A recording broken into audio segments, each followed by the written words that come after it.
Yellowstone sits above the molten core of a volcano.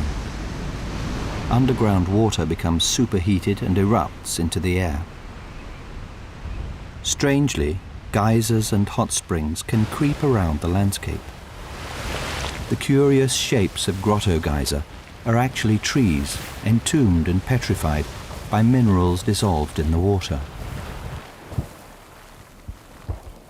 Hot water scorches and drowns the roots of trees encroaching on the valleys. It can keep the forests in check and the rich pastures open. Those pastures now produce the new grass needed to make rich milk and feed a bison baby boom. The few calves born on the migration are now joined by hundreds of new youngsters. The predators have been waiting for this. Coyotes have a voracious reputation here, but on its own this one is certainly no match for a healthy bison and her calf.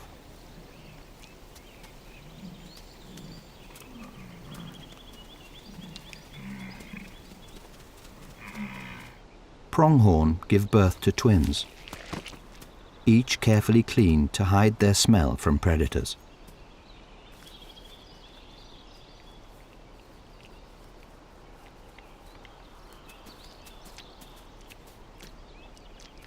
While they are with her, they are relatively safe, and for now the coyote is content with the afterbirth. But the mother pronghorn must leave her calves alone while she grazes, and with legs as wobbly as stilts, their best defense is to lie low.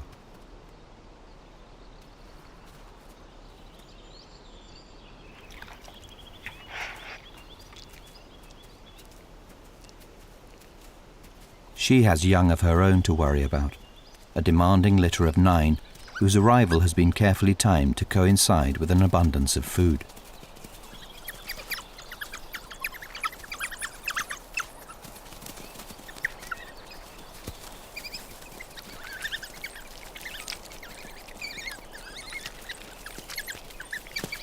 But they are not top dog here.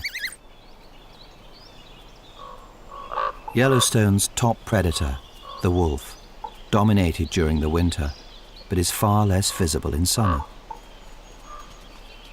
They prefer to stay close to well-hidden dens to protect their pups from rival packs.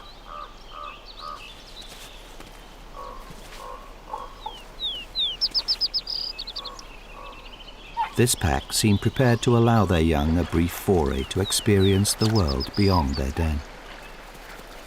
Even in Yellowstone, it is extremely rare to see wolf pups like this.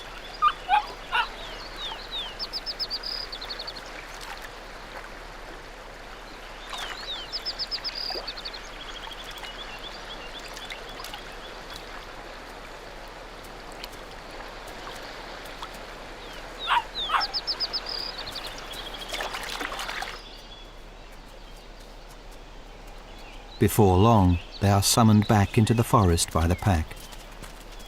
It will be winter before they are regularly seen again.